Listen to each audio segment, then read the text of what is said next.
Welcome back to our channel. Today, may bago na naman tayong balita na siguradong ikaka-interes niyong lahat, lalo na sa mga sumusubaybay sa modernization ng Philippine Air Force. Isang high-level F-16 symposium ang ginanap sa Manila kahapon, na dinaluhan mismo ng US Embassy Deputy Chief of Mission na si Robert Yuang, kasama ang ilang senior officials mula sa Armed Forces of the Philippines. Pero teka lang, may twist ito. Ayon mismo kay Defense Secretary Gilberto Gibo Teodoro, wala pa raw formal offer sa F-16. So, anong meron talaga? Let's break it down. Pero bago tayo magsimula, tandaan natin na ang matatag na Pilipinas ay hindi lang nabubuo sa lakas militar, kundi sa maayos na pamahalaan, paglaban sa korupsyon, pagtanggi sa political fanaticism, at paglaban sa maling impormasyon. Held sa Grand Hyatt Manila, ang exclusive media briefing na ito ay bahagi ng F-16 Symposium organized by Lockheed Martin, isa sa pinakamalalaking defense contractor sa mundo. Bakit mahalaga ito? Una, ipinakita dito kung paanong ang F-16 Fighting Falcon, isang proven and battle-tested multi-role fighter, ay pwedeng maging cornerstone ng Philippine air power modernization. Ayon sa mga presenters mula Lockheed Martin, hindi lang ito tungkol sa pagbibenta ng fighter jets. May mas malawak silang layunin, empowerment. Empowerment ng Filipino talent, local industry participation, at localized sustainment ng defense capability. Kumbaga, hindi lang basta benta, kundi partnership for growth daw ito. Kasama sa mga pinag-usapan ay pagtutok sa Filipino-led maintenance and training, potential na mag-set up ng local sustainment facilities, paglikha ng job opportunities and knowledge transfer para sa aerospace and defense sector. Pero heto ang catch, kahit pa todo push ang Lockheed Martin sa F-16 campaign nito sa Pilipinas, ang sabi ni SND Gibo Teodoro ay wala pa ring formal offer na natatanggap ang Department of National Defense. Ang tawag pa nga niya dito ay media hype. Ouch! Sa isang interview, sinabi ni Secretary Gibo na hanggang ngayon, hindi pa raw dumarating ang konkretong proposal, walang detalye, walang price tag, at walang pirmahan. Kaya habang may symposium sa Manila at may official US representation pa sa event, parang ang dating sa publiko ay tuloy na ang bentahan, kahit wala pa raw final na usapan. During the event, Lockheed Martin expressed optimism na malapit nang dumating ang formal offer mula sa US government para sa $5.58 billion F-16 fighter jet sale sa Pilipinas. Ayon kay Amy Burnett, VP for Business Development ng Lockheed Martin Integrated Fighter Group, nasa US government ang desisyon kung kailan ito ipapadala, pero inaasahan nila na soon ito mangyayari. Paliwanag niya na kahit Lockheed Martin ang magbibigay ng F-16 Block 70 jets, ang usapan ay sa pagitan pa rin ng gobyerno ng Pilipinas at US government.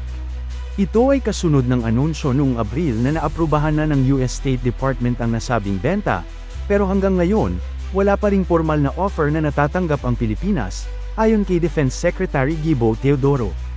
Ang tanong ngayon, is Lockheed Martin trying to pressure the Philippines into a decision? Or is this just standard marketing strategy? Isang mahalagang punto sa symposium ay hindi lang basta firepower ng F-16 ang ibinida. Itinulak din ng Lockheed Martin ang idea na ang F-16 ay pwedeng maging platform for economic and industrial development.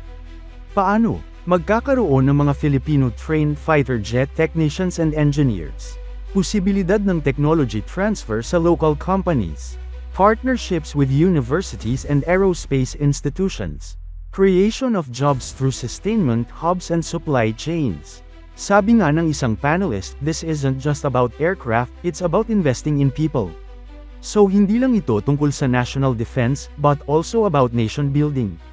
Pero syempre, nasa gobyerno pa rin kung ay pupursue nila ito. At ang tanong, pabor ba sila sa ganitong modelo? Hindi lang Lockheed Martin ang naghahangad na makuha ang MRF, multi-role fighter, contract ng Pilipinas. Kasama sa shortlist ang Sub-Gripen E-F, Lockheed Martin F-16 Block 70, 72 Viper, KF-21 in the future. So habang active ang lobbying ng Lockheed Martin, hindi sila nag-iisa sa race. At tandaan natin, ang procurement process ng AFP ay dumadaan sa napakahabang evaluation. Performance, interoperability with allies, logistics and maintenance support, cost over life cycle, and now, under the new procurement law, economic viability. So kahit gaano ka-hype ang isang produkto, hindi ito basta-basta makukuha ng green light kung hindi ito pasado sa lahat ng criteria. Let's face it, malakas ang hatak ng F-16, lalo na sa mga ally nations ng US. With its 4.5 generation capabilities, global support network, and combat record, undeniably, it's a solid platform. Pero, ang tanong, is it the right fighter for us? Consider, cost, mas mahal siya kaysa Gripen. Logistics, marami ang parts, pero high maintenance. Runway requirements, mas demanding kumpara sa ibang candidates. Interoperability, pasok na pasok with US and regional allies. So nasa kamay ng Philippine government kung ano ang mas swak, not just militarily, pero pati financially, economically, and strategically. Pero may isang factor na hindi masyadong napag-uusapan, geopolitical timing. Bakit kaya ngayon nagpupursige ang Lockheed Martin sa promotion ng F-16 sa Pilipinas? Ayon sa ilang defense observers, may kinalaman daw ito sa lumalalang tensyon sa Indo-Pacific region, lalo na sa South China Sea kung saan paulit-ulit na nagkakaroon ng maritime standoff sa pagitan ng Pilipinas at China. Alam ng US at ng mga defense contractors na ngayon ang window of opportunity para i-highlight ang halaga ng advanced air power bilang deterrent. Bukod dito, may deadline pressure din. Ang US Foreign Military Sales, FMS, approval para sa F-16 Block 70/70 seconds package na nagkakahalaga ng $2.43 billion base offer, at pwedeng umabot ng $5.6 billion kung isasama ang full options, ay may limited validity. Kung hindi kikilos ang Pilipinas sa loob ng takdang panahon, baka mag-expire ito at kailan ganing ulitin ang buong approval process, na pwedeng makadelay pa lalo sa modernization plans ng AFP. Pero may downside din ito. Kung minamadali ang gobyerno para lang makaabot sa deadline, baka hindi na fully ma-evaluate ang alternatives o localized requirements. At doon papasok ang pangamba ng ilan na baka masyadong US-centric ang defense posture natin, imbes na diversified at mas balanced. Another issue to consider, transfer of technology, TOT. Bagamat binanggit sa symposium na may potential for local sustainment and even job creation, walang clear commitment kung gaano kalawak ang ibabahaging teknolohiya. Makakagawa ba tayo ng spare parts locally? May access ba ang Pilipinas sa mission software o radar upgrades? At gaano kalalim ang involvement ng mga local aerospace companies? Ang mga tanong na ito ay critical, lalo na kung talagang gustong ma-achieve ang self-reliance sa ilalim ng Self-Reliant Defense Posture, SRDP, program ng bansa.